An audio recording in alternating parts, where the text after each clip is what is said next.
Hey, wake up! It's time to start the show. Glad to see you all aboard Mouse Ears in Paradise. Let's get this show rolling. Welcome to Mouse Ears in Paradise. I'm Dave. And I'm Becky. Pull up a drink, guys. It's May. Yeah.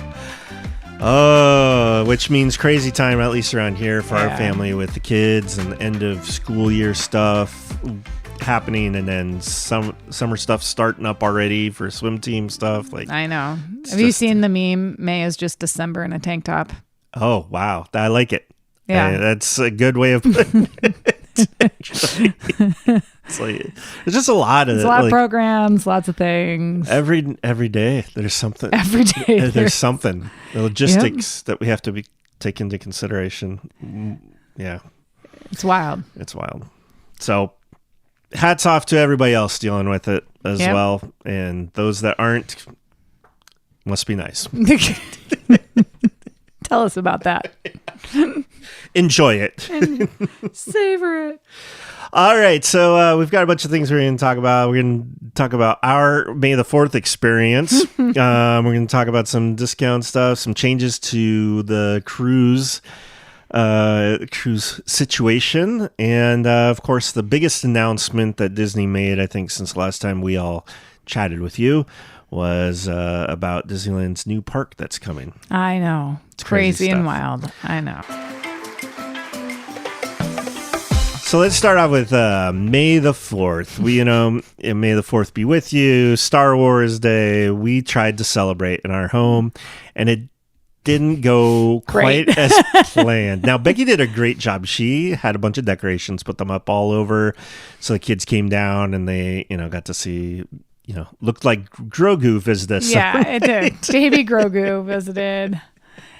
It was a happy accident because last year I ordered these and they showed up late. And so I've hung on to them for a year. And last year we had a very good May the 4th experience. Last year we got out some pancake molds. We made Star Wars pancakes. This was a big thing. Dave had purchased blind bags, Star Wars blind bags. I don't remember how we ended up in this situation, but everybody ended up with a Star Wars present. Like we wore Star Wars t-shirts all day. It was a whole thing. It was a good day. It was a great day.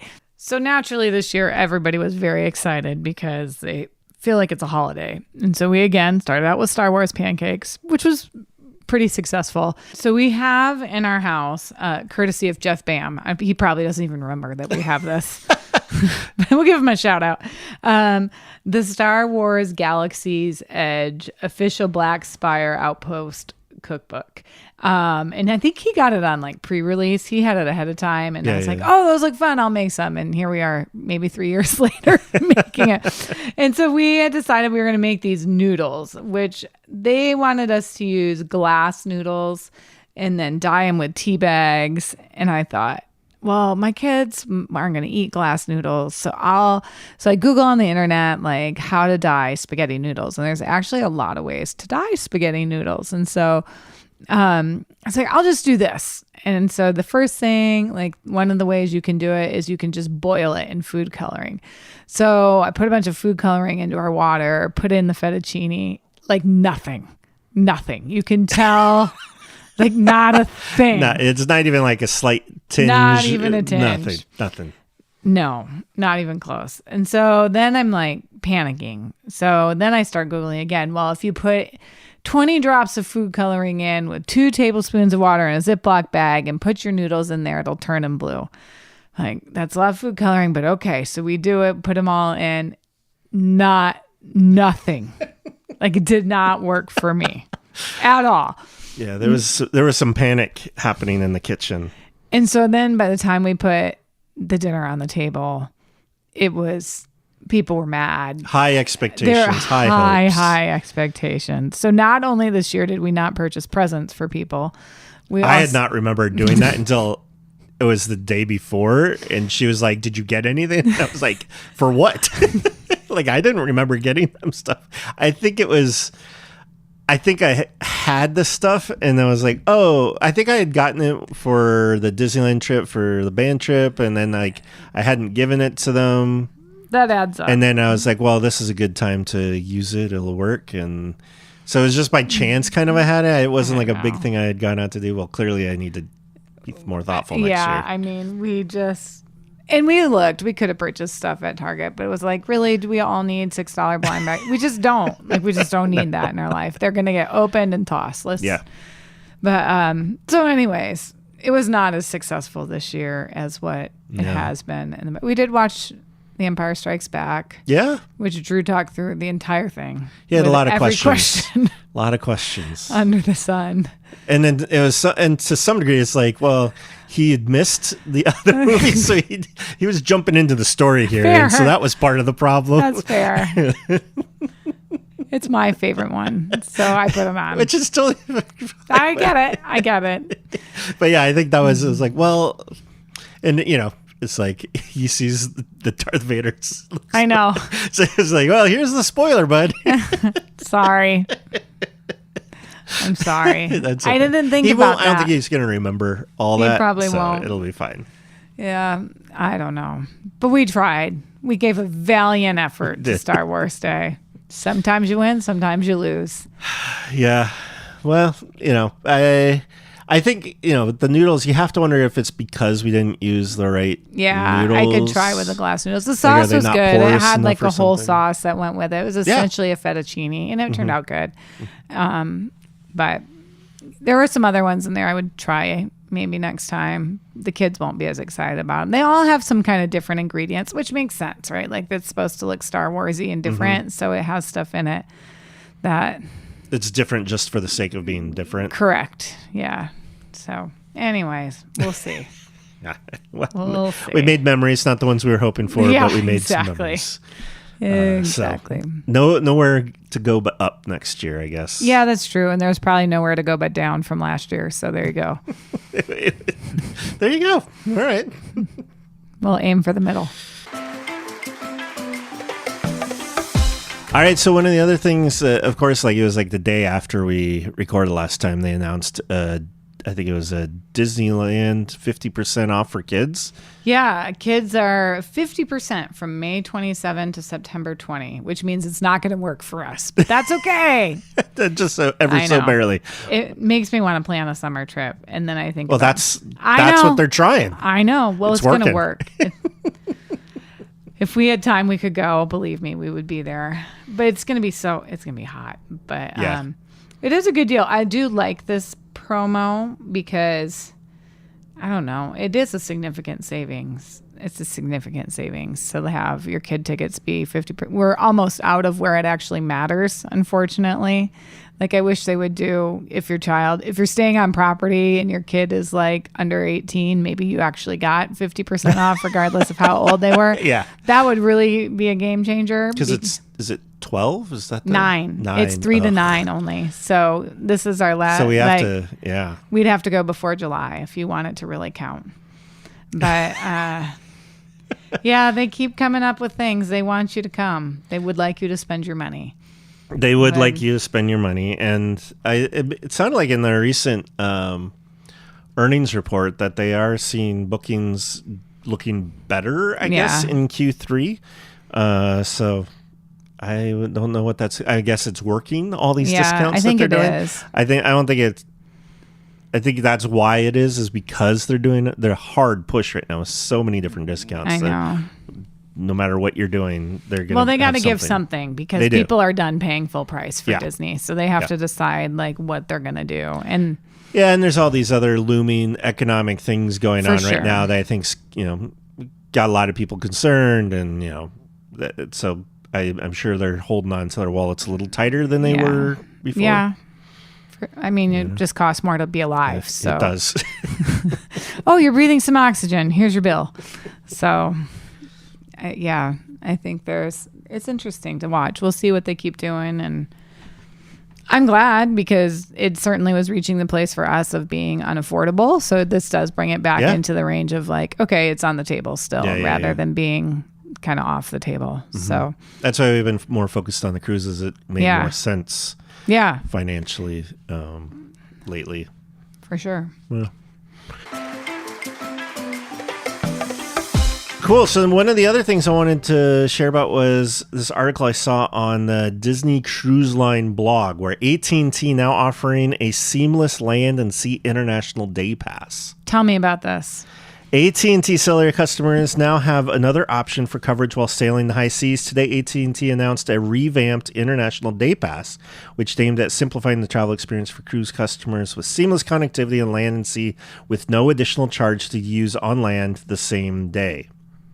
So if right now it's so I think for our package that we have with AT&T, it's like $12 for the first line and $6 for each additional line for a 1 day experience. So when we're in international, so we're in the Caribbean, we're in Mexico, whatever, for that day, that's the fee we pay, and then it's just like we're at home.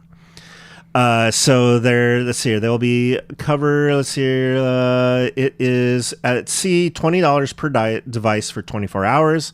On land and at sea on the same day, $20 per device for 24 hours. On land, let's see here. Where is there is some limitations, I think, on it. So only on certain cruise ships. So don't just assume you're going to want to go look. And it includes 500 megabytes per day data allowance with no data overages and unlimited talk and text. Okay. So I'm going to guess the 500 megabytes per day data allowance with no data overages. My interpretation is that is usually it's like you have fast normal speed at a certain amount, which is seemingly 500 megabytes. And then after that, it must go down to 2G or something super slow. But it's, there is a certain nice aspect of being on a cruise and not having internet access, but oftentimes there's stuff you just need to be able to check your email, make sure that some bill or some emergency didn't come up, that you didn't need something. Once a day, if I can just check my email, that's all I need. That's helpful. So when we're traveling on the cruises and we're at a port that has it, I don't feel like I spend a ton of time on the internet, but it's nice to be able to just check in, make sure everything's good, nothing crazy's going on. Yeah. And then especially for you, because your work doesn't shut down when you're away. It's a little bit different for me, because if I'm not there, chances are high nobody is there. But there have been things that have come up where it's like, okay, it's just nice to know this. Sometimes there's family situations. We've definitely had that. Something you're trying to schedule before or after the cruise or whatever, pick up whoever we're getting picked up by something or, I'm not going to tell the kids, because I kind of like that we don't fight about our technology on the cruise ship. That's really nice. Are the Disney cruise ships included? Did you look into that? So I believe, let's see here. So the pass is currently available on more than 400 cruise ships, including the current Disney Cruise Line fleet: Magic, Wonder, Dream, Wish, and the Treasure. And then, it says to be determined beyond that. So presumably the Treasure beyond that. So obviously before you go make any huge plans, you should probably go research this. Make sure it's compatible with your plan, because I don't think it's all AT&T plans. Certain ones. Make sure it matches with yours. And so there is a link here. It's att.com/cruise- IDP for International Day Pass. Yeah. So you can learn more there. But this sounded like, that's all I need. I check my email and I'll be happy. That's going to be interesting too, because that's going to end up, now you're paying AT&T instead of Disney. Right. So there's going to be a little bit of competition. But that's good. Competition is good. I don't think it's just kind of expensive, I feel like, for all of the 100%. If I can fly on Hawaiian Airlines and have Starlink for free, that's sort of now the baseline of my expectations. Yeah. Because they're doing it.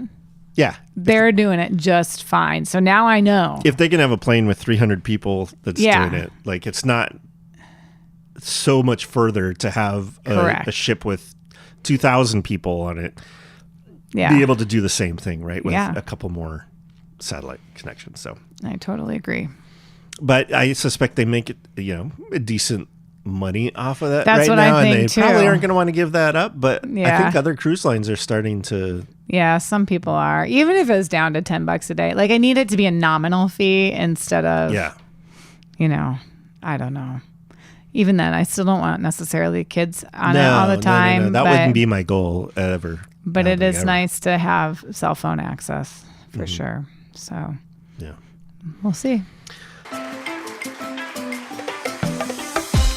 All right, so the big news that has happened since we last said is that Disney has announced that there will be a new park built in Abu Dhabi. Yeah. And it's created a lot of controversy, a lot of discussion things. about it.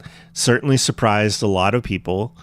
And, I think one thing to keep in mind is that this wasn't part of the initial announcement, but a later one, I saw an interview with Bob Iger, and he said that it typically takes us between 18 and 2 years to design and fully develop, and approximately 5 years to build, but we're not making any commitments right now. So that was basically like, when's the park going to open? Yeah. So we're looking at somewhere in the probably 6 to 7 years, maybe Yeah. even longer.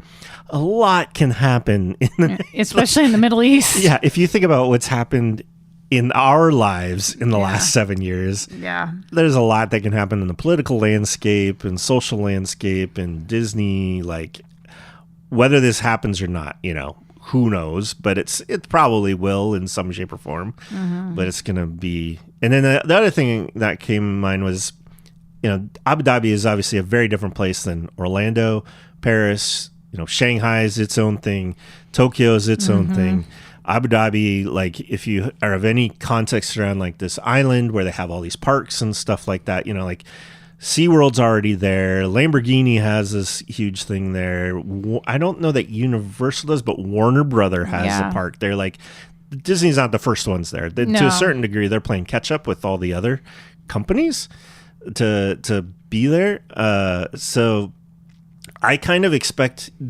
Bob Iger didn't make this as quotable of a quote as he did for Shanghai, where he said it's authentically Disney and distinctly Chinese. I expect that we should assume something similar for Abu Dhabi, that it's going to be authentically Disney and distinctly Abu Dhabi. I did not realize Disney's not paying for this park. Oh, so that's the other thing. Yeah, like financially, this is like they're just essentially getting paid to let somebody else. They're designing it. Yeah, they're gonna. I think they're supposed to help with operations, like training for operations and stuff like that. But yeah, they're not.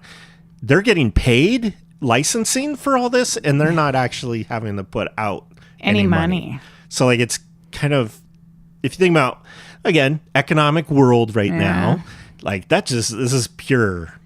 Money for Disney. Like it's kind of a no-brainer on a financial business strictly perspective. For sure.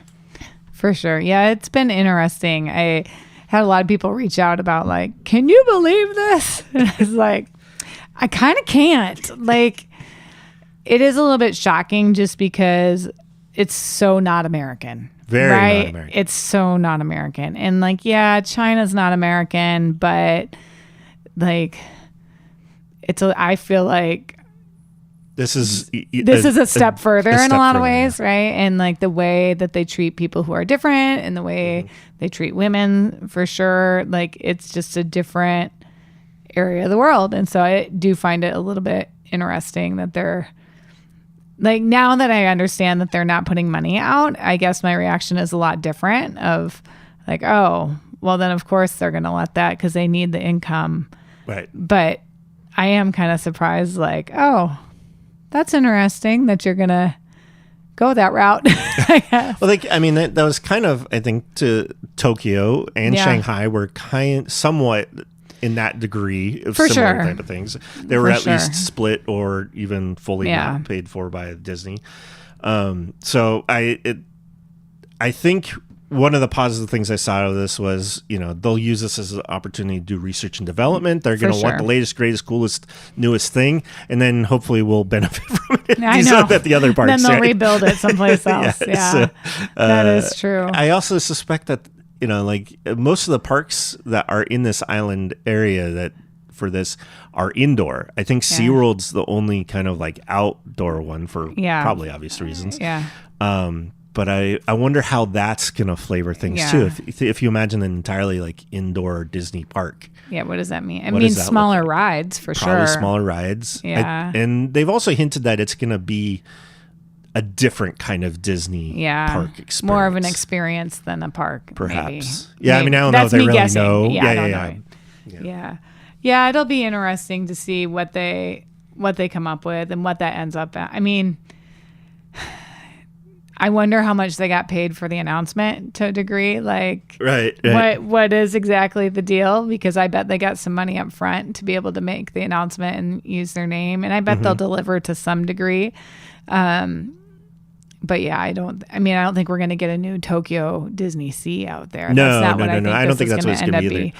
But do you think you'll go? Will you have a desire to go? Probably not. This one does not even remotely pique my interest. No, I don't think. I mean, I don't think we're the target market either. No, we're not. And they were saying like they income qualified, quote unquote, the amount of people who there's like 500 million people who will be able to afford to be able to go to this park within like 7 or 8 hour flights, I guess, of which I'm like, okay, yes, that's great to do that. Yeah. But like, you know, probably if you built something to compete with Epic, you'd probably get people down there too, right? So it's good. It'll be, I don't know, like I don't really have a desire to go to that area of the world necessarily. It's not on my list at all, whereas like Tokyo is, and Shanghai and Hong Kong, there's probably a good chance we'll end up there at some point. It seems it's close for one thing. I mean, quote unquote close, closer, I guess.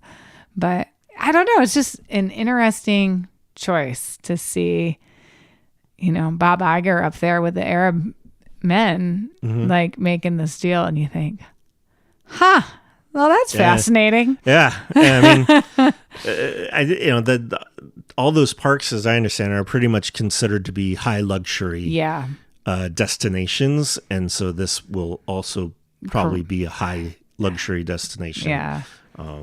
It's going to, you know, I wonder if even 500 million can afford to do it. Yeah. You know, like maybe 500 million people are close to be able to go, but afford it, I don't know. Yeah, I don't know either. So we'll see. But I think it'll be interesting to see. I don't think anybody had really that location as being the next, next place. Not at all. I mean, to some degree, it also makes sense as far as like if you kind of are trying to space out all the parks around the world, that's probably somewhat geographically the logical area. I know that at one point they were looking at India as a I can see that too. So I mean, if they have this, maybe they probably don't need that anymore. But so I think they've always been looking in different locations, and this is a place that obviously willing to fork up the cash. And I think to that's do a it. lot. That's That's a game changer. Yeah, it's a game changer. I mean, if somebody wants to pay me to be creative, I'll pretty much do it too. So you know, some people I think are worried that it's going to be a kind of a knowledge drain or creativity drain on the other parks. But I would imagine that they're going to be able to staff this up independently. And if nothing else, there's already been a creativity drain that happened kind of through COVID and all of that, that it's hopefully an opportunity to help rebuild some of the Imagineering and bring in some new people and get them trained up in the Imagineering ways, whatever that is. Whatever that is. Well, we still have some of the greats around. Yeah, really. Yeah. All right. Well, now it is time for our magical moments. Dun, da, da. Dun, da, da. So, Becky, what is your magical moment? Mine is not super, exciting. But we recently, this past week, we watched the movie Lucky, which is on Apple TV Plus. Is that right? Which I did not realize until the very end of the movie, but is actually from John Lasseter's new studio, is what we decided, right? Yeah, I mean, he's a producer on it. So yeah, it was interesting. Must be. So we watched this whole thing, and it's kind of a cute story, about a girl and a cat and trying to be lucky, and it ends up being she ends up essentially finding a forever family and being, lucky in the sense that it's about the people you're with, which is very hard. And like when you say it that way, doesn't that sound very Pixar? Like, yes. Oh my gosh, that is totally a Pixar theme. And so it was cute. They had a lot of magic and a lot of kind of unique ways of travel and unique. I didn't think it was like a repeat of a movie necessarily. Like it seemed like an original storyline. And so that was kind of refreshing. We've watched a lot of things because we do tend to, settle down before bedtime and watch something with the kids. And so this one we divided up over a couple of nights and everybody really liked it. It was entertaining. It was different. It was nice to have something. There was no like political message in it, which was really lovely. No, like. It was more of a family message. It was just a family, like. But kind of in a found family versus. Yeah. But it had a lot of magic in it, I thought. Like it was fanciful. Mm-hmm. Even in its art, I thought it was fanciful. So I would give it 2 thumbs up. It's a good viewing for the family and check it out. And it's probably worth your time. It's cute. Yeah, it's really cute. It had a lot of big names, Whoopi Goldberg, Simon Pegg, Jane Fonda, John Ratzenberger. Yeah, we should have known as soon as John Ratzenberger shown up in there. I was like, this feels like, and he's like a monster. It feels very like. Well, he's isn't he a vegetable? Is that what he is? I don't know what he is, but. Because it's a fruit bar, right? There you go. Oh, is he a dragon fruit? Oh, maybe that's what he was. I think he might be a dragon fruit. I don't know. Yeah, but it was like, I've seen this before. Oh, his character name is Rudy. Okay. Rootie. Okay. So like root. Yeah. So anyways, it was cute. I liked it. We had a nice time. The kids liked it. It was nice to watch something we hadn't seen before, any of us. Yeah. That's not often that there's stuff that none of us have seen. Yeah. Like I don't know why, but yeah, it was a good find. All right, so Becky and I celebrated our anniversary. Yay! We're still married. 20 years later, here we are. Still doing it. You haven't left me yet. And Becky got me some really cool Adidas shoes that are like this white suede, and then it says "This is the way" on the side, and on the back has a little Grogu, and they're very cool. Annika was instantly jealous. I know. I knew she would be. I knew it would be a thing. I'm sure she didn't miss that box for a second. No. I mean, it's a Star Wars right now. I know. So. They're well done. They're nice. No, they did a classy. Good job on them. They're classy. They're fancy. I think they're fancy. I did fancy Adidas. They are. They were supposed to be fancy. Yeah. So I like them and was excited about that. So new addition to the shoe collection. Yeah. You're welcome. Thank you. One of us is more into collecting shoes than the other, and it's not Dave. At all. Yeah, you're into the dunks. Right? I know. I like all the Nikes. I would have. If I had endless amounts of space and money, there would be a shoe for every outfit. Tennis shoes only. Like. Yeah. I mean, you're a PE teacher, so. Yeah, I know. There is some level of that. So. Right. Like it wouldn't make sense for you to have a bunch of red bottom, what is it, Louis Vuittons? Yeah, no, like, that's not going to happen. Doesn't make sense. It doesn't. Walking it would around be weird. on the turf. Yeah. Exactly. All right, so I think that's all that we have for this episode. I want to thank you for listening. You can email us, mouseearsinparadise@gmail.com, or go to mouseearsinparadise.com, and you can find links to subscribe and ways to follow us on social media. So check it out there.